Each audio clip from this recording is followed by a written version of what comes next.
La historia de José comienza en el corazón de una familia marcada por el amor y también por la envidia. Era el hijo amado de Jacob, porque había nacido de Raquel, la mujer que más amaba. Jacob no escondía su preferencia. Le hizo una túnica de muchos colores, símbolo de honra y distinción. Cada vez que José caminaba con esa túnica, sus hermanos lo miraban con resentimiento. Ellos sentían que su padre lo amaba más, y el veneno de la envidia comenzó a crecer en sus corazones. José no ayudaba mucho a calmar esa tensión. Él era íntegro, y cuando veía a sus hermanos actuar mal, lo contaba a su padre. Eso aumentaba el odio hacia él. Pero lo que realmente encendió el fuego fue que Dios comenzó a hablarle en sueños. Una noche soñó que estaban atando manojos en el campo, y el manojo de José se levantaba y quedaba derecho, mientras los de sus hermanos se inclinaban ante él.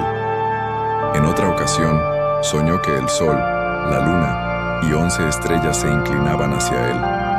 Cuando lo contó, incluso su padre lo reprendió. ¿Acaso vendremos yo, tu madre y tus hermanos a postrarnos en tierra delante de ti? Pero Jacob guardó aquellas palabras en su corazón. Dios le estaba mostrando a José su futuro, pero todavía no le revelaba el proceso que tendría que vivir. Y ese proceso no sería fácil. A veces Dios nos da una visión grande, pero no nos muestra los valles de dolor por los que pasaremos antes de verla cumplida. Los hermanos de José no soportaban más. Un día, cuando estaban pastoreando lejos, Jacob envió a José a buscarlos. Ellos lo vieron de lejos y dijeron: «Ahí viene el soñador. Matémoslo y veremos qué será de sus sueños». El odio los había cegado tanto que planeaban asesinarlo, pero Rubén, el mayor, intentó detenerlos. «No derramemos sangre, échenlo en una cisterna en el desierto». Ellos aceptaron, y cuando José llegó, lo despojaron de su túnica y lo arrojaron en la cisterna. Allí, un joven de apenas 17 años lloraba, gritando por misericordia, mientras sus propios hermanos se sentaban a comer pan como si nada. La frialdad del corazón humano es increíble. ¿Te ha pasado sentirte traicionado por alguien que debía cuidarte? Tal vez un familiar, un amigo, alguien en quien confiabas. José nos recuerda que las peores heridas muchas veces vienen de los más cercanos. Mientras discutían qué hacer, vieron venir una caravana de ismaelitas que iba rumbo a Egipto. Entonces Judá dijo: «¿Qué ganamos con matarlo? Vendámoslo como esclavo». Y así hicieron. Por 20 piezas de plata entregaron a su propio hermano, el hijo amado de Jacob, a hombres extraños. José fue llevado lejos de su tierra, lejos de su padre, lejos de todo lo que conocía. El dolor de esa traición debía ser insoportable. De hijo preferido pasó a ser esclavo en una caravana de extranjeros. De túnica de colores pasó a cadenas de hierro. El soñador estaba siendo vendido como mercancía, y sus hermanos, para encubrir su maldad, mancharon la túnica con sangre de un cabrito y la llevaron a Jacob. Cuando el padre la vio, rasgó sus vestidos y lloró inconsolable. «Mi hijo ha sido despedazado por una fiera». Nadie podía consolarlo. El engaño parecía completo, y el dolor se instaló en la casa de Israel. Pero aunque José no lo sabía, aunque Jacob no lo imaginaba, Dios ya estaba escribiendo otra historia. El muchacho vendido como esclavo era en realidad el hombre que un día salvaría a su familia. El plan de Dios no se había detenido, solo estaba tomando un camino inesperado. Quizás tú también has vivido algo parecido, un sueño de Dios en tu corazón, pero de repente la vida te lanza a una cisterna, o peor aún, te venden como esclavo de circunstancias que no pediste. Lo que parecía ser el final es apenas el comienzo. Lo que tus enemigos usan para destruirte, Dios lo usará para levantarte. Quiero preguntarte: ¿alguna vez sentiste que la vida te traicionó? ¿Alguna vez fuiste herido por alguien de tu propia casa? Escribe en los comentarios. Dios transformará mi dolor en propósito. Tu declaración puede inspirar a alguien más a no rendirse. Y no te guardes esta palabra solo para ti. Compártela ahora mismo con alguien que necesita recordar que incluso en las traiciones, siguió su camino, y José desapareció del horizonte de Canaán. Pero aunque los hombres lo veían como esclavo, el cielo lo veía como gobernador en proceso. Porque así trabaja Dios. Comienza sus grandes historias en lugares que parecen pequeños y dolorosos. La cisterna era parte del plan. El precio de plata era parte del camino. Egipto sería el escenario donde los sueños de José se cumplirían, no por su fuerza, sino por la mano del Dios que nunca lo abandonó.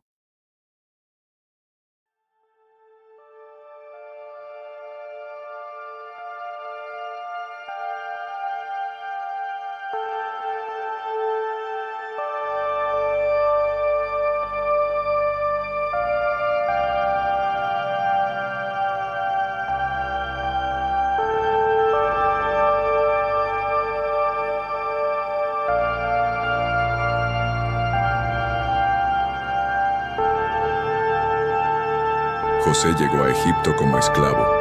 Para un joven que había soñado con grandeza, la realidad parecía cruel. De ser el hijo amado pasó a ser un sirviente en tierra extranjera, rodeado de un idioma y costumbres que no conocía. Pero aunque todo había cambiado alrededor, algo permanecía igual. El Señor estaba con José. Fue comprado por Potifar, capitán de la guardia del faraón, un hombre poderoso e influyente. Desde el principio, José mostró integridad, esfuerzo y fidelidad en todo lo que hacía. El texto bíblico dice que Potifar vio que Dios estaba con él y todo lo que José hacía prosperaba. Entonces lo puso como mayordomo de su casa, confiándole toda su hacienda. Imagina eso. Un joven extranjero, vendido como esclavo, ahora administraba las riquezas de un oficial egipcio. La fidelidad de José hacía visible la presencia de Dios, incluso en circunstancias adversas. Esa es una enseñanza para nosotros. No importa dónde estemos, si Dios está con nosotros podemos brillar en cualquier lugar. Pero cuando las cosas parecían ir mejor, apareció una prueba inesperada. La esposa de Potifar comenzó a fijarse en José. Él era joven, fuerte y atractivo. Un día lo miró a los ojos y le dijo: «Duerme conmigo». La tentación había llegado de manera directa. José, en lugar de ceder, respondió con firmeza: «He aquí que mi Señor no se preocupa conmigo de lo que hay en casa, y me ha confiado todo lo que tiene. ¿Cómo haría yo este grande mal y pecaría contra Dios?». ¡Qué respuesta tan poderosa! José entendía que el pecado no era solo contra Potifar, sino contra Dios mismo. La tentación insistía día tras día, pero él se mantenía firme. Hasta que un día, cuando estaban solos en la casa, ella lo tomó de su ropa y le repitió: «Duerme conmigo». José salió huyendo, dejando su manto en sus manos. Aquí vemos otra lección eterna. La forma de vencer la tentación no siempre es resistir cara a cara. Muchas veces es huir. José no jugó con el fuego, no razonó, no buscó excusas, corrió. Y esa decisión lo libró del pecado, pero no de la injusticia. La mujer, enojada por el rechazo, levantó una falsa acusación. Mostró la ropa de José y dijo que él había intentado aprovecharse de ella. Potifar, al escuchar esas palabras, se llenó de furia y mandó a encarcelar a José. Qué injusto, ¿verdad? José había sido fiel a Dios, íntegro con su amo, y aún así terminó en la cárcel. Es difícil entender cuando la obediencia parece llevarnos a más dolor. Pero una vez más la Escritura nos recuerda: el Señor estaba con José. En la prisión, donde muchos se amargaban, José volvió a brillar. El jefe de la cárcel notó su carácter y le confió la responsabilidad de los demás presos. Todo lo que hacía prosperaba, porque la presencia de Dios no se había apartado de él. Tal vez tú también has vivido algo parecido. Has hecho lo correcto, pero recibiste lo contrario. Has sido fiel, pero te pagaron con injusticia. Déjame decirte, tu historia no termina en la cárcel. Dios está contigo allí también, y ese lugar de encierro puede convertirse en el escenario donde Él prepara tu promoción. Quiero preguntarte, ¿alguna vez te sentiste castigado por hacer lo correcto? ¿Te han malinterpretado o acusado falsamente? Escribe en los comentarios. Dios es mi justicia. Y si este mensaje está hablando a tu vida, compártelo ahora mismo con alguien que esté luchando contra la injusticia. El camino de José parecía descender más y más, de hijo amado a esclavo, de esclavo a preso. Pero lo que parecía descenso era en realidad parte de la escalera que lo llevaría al propósito de Dios, porque cada paso en el dolor lo estaba acercando al lugar donde el Señor quería usarlo. José no perdió su fe, no dejó que la amargura lo destruyera, no abandonó la integridad que lo distinguía. Y por eso, incluso en prisión, seguía siendo un hombre libre en el corazón. Porque la verdadera libertad no depende de barrotes, sino de tener a Dios en medio de la prueba. El mismo Dios que estaba con él en la cisterna y en la casa de Potifar, también estaba en la cárcel. Y allí, en medio de ese encierro, pronto abriría una puerta que lo llevaría directamente a los palacios de Egipto.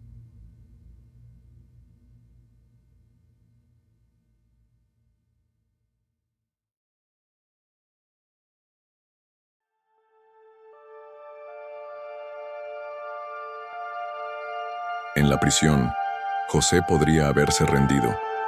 Podría haber dicho, ¿de qué sirve ser fiel si siempre termino peor? Pero él no dejó que la amargura gobernara su corazón. Servía con la misma integridad de siempre, y por eso el jefe de la cárcel lo puso al cuidado de los demás presos. Aún en la oscuridad, José brillaba con la luz de Dios. Un día, llegaron dos nuevos prisioneros, el copero y el panadero del faraón. Ambos habían ofendido a su señor y estaban esperando juicio. Una noche, tuvieron sueños extraños que los dejaron turbados.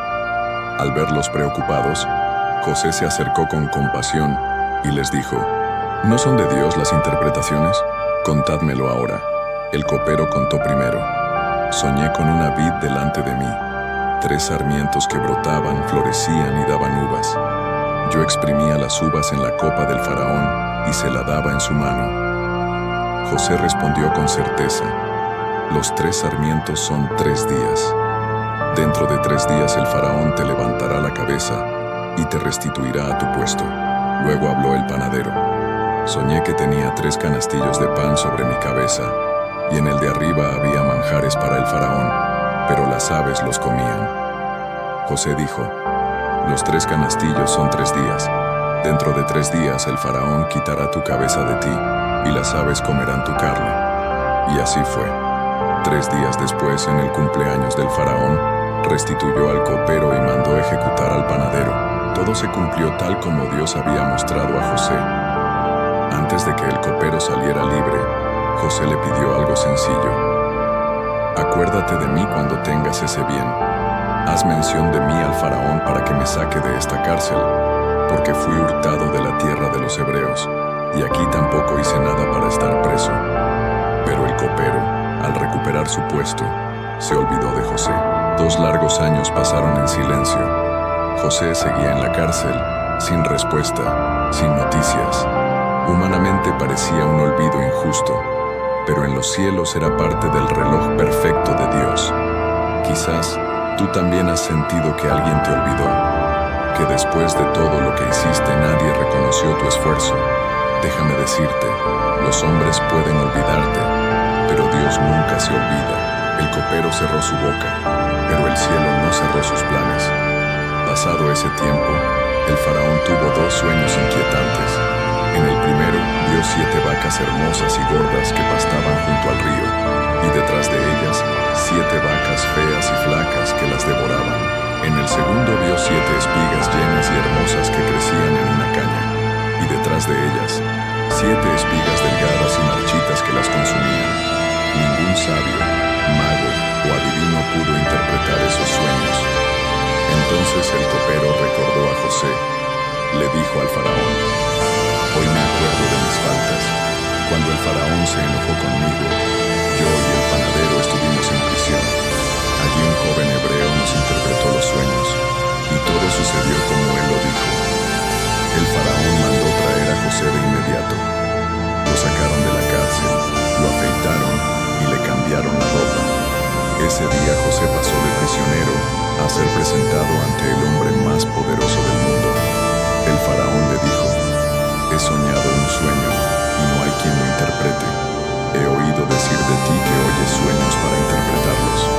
José respondió con humildad: no está en mí. Dios será el que dé respuesta favorable al faraón. El faraón contó sus sueños y José explicó con sabiduría: los dos sueños son uno mismo. Dios ha mostrado lo que va a hacer. Vendrán 7 años de gran abundancia en toda la tierra de Egipto, y después vendrán 7 años de hambre tan grave que toda la abundancia será olvidada. Por eso Faraón debe buscar un hombre prudente y sabio que administre la tierra. Durante los años de abundancia, recoja la 5ª parte y guarde el grano, para que haya alimento en los años de hambre. Las palabras impactaron al faraón y a sus siervos, y dijo: ¿acaso hallaremos a otro hombre como este, en quien esté el Espíritu de Dios? Entonces proclamó: José, en cuanto a tu persona, nadie será. José asumió su nuevo cargo con la misma fidelidad que siempre lo había caracterizado. Durante los 7 años de abundancia, recorrió Egipto organizando depósitos, almacenando el grano y preparando al pueblo para lo que vendría. La tierra produjo en abundancia, y José fue diligente en guardar cada cosecha. Cuando llegaron los 7 años de hambre, Egipto tenía pan mientras el resto del mundo sufría. Y fue entonces cuando la historia dio un giro inesperado. El hambre llegó también a Canaán, donde vivía Jacob con sus hijos. Al escuchar que en Egipto había alimento, envió a 10 de sus hijos a comprar grano. Ellos llegaron y se presentaron ante el gobernador, sin saber que aquel hombre vestido con vestiduras reales era el mismo hermano que habían vendido como esclavo. José los reconoció de inmediato, pero ellos no lo identificaron. Sus corazones se inclinaron delante de él, cumpliendo aquel sueño que habían despreciado años atrás.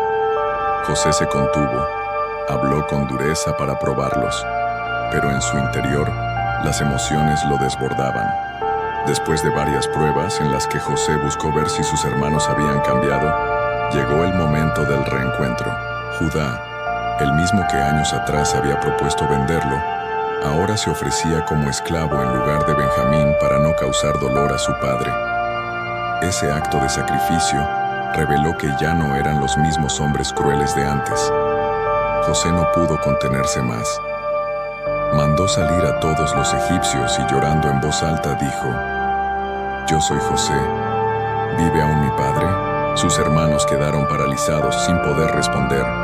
Entonces José se acercó y les dijo: «Acercaos a mí. Yo soy vuestro hermano José, a quien vendisteis a Egipto. Pero ahora no os entristezcáis ni os pese el haberme vendido acá, porque para preservación de vida me envió Dios delante de vosotros». Qué palabras tan llenas de gracia y perdón.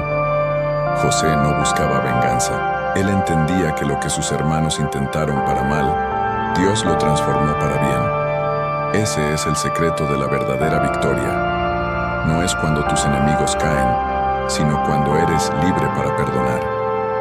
José abrazó a sus hermanos, lloró con ellos y los invitó a traer a Jacob y toda la familia a Egipto. El faraón mismo se alegró y ofreció lo mejor de la tierra de Gosén para que vivieran allí. Jacob, que había llorado inconsolable creyendo que su hijo estaba muerto, lo volvió a ver con vida y gloria. Fue un reencuentro que restauró no solo una familia, sino el cumplimiento de las promesas de Dios. La historia de José nos enseña que ninguna traición puede detener los planes de Dios. Ninguna injusticia es capaz de borrar su propósito. La cisterna, la esclavitud, la cárcel, todo fue parte de un camino hacia el cumplimiento de sus sueños.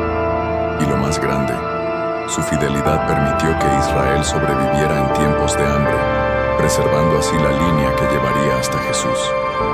Quizás hoy tú también cargas heridas del pasado. Tal vez fuiste traicionado por los tuyos, olvidado, humillado. Recuerda a José. Lo que los hombres intentaron para destruirlo, Dios lo transformó en bendición, y lo mismo puede hacer contigo. Déjame preguntarte, ¿te cuesta perdonar a quienes te hicieron daño? ¿Has vivido momentos en los que solo la gracia de Dios pudo sostenerte? Escribe en los comentarios: decido perdonar y confiar en el plan de Dios. Tu testimonio puede inspirar a muchos. Y no dejes este mensaje guardado. Compártelo con alguien que necesite saber que su dolor puede convertirse en propósito. Tal vez hoy alguien necesita escuchar que Dios no ha terminado con su historia. El relato de José termina con él consolando a sus hermanos después de la muerte de Jacob. Ellos temían que ahora los castigara, pero José les dijo: vosotros pensasteis mal contra mí, mas Dios lo encaminó a bien para hacer lo que vemos hoy, para mantener en vida a mucho pueblo. Ese es el corazón de un verdadero hijo de Dios: transformar heridas en bendición, lágrimas en esperanza, traición en perdón. José pasó de esclavo a gobernador porque supo que su vida no estaba en manos de los hombres, sino en las manos de Dios. Quiero cerrar con una oración para ti. Señor, gracias por recordarme a través de José que nada puede detener tu plan. Aunque la vida me lleve a cisternas o prisiones, sé que tu presencia me acompaña. Hoy decido perdonar, confiar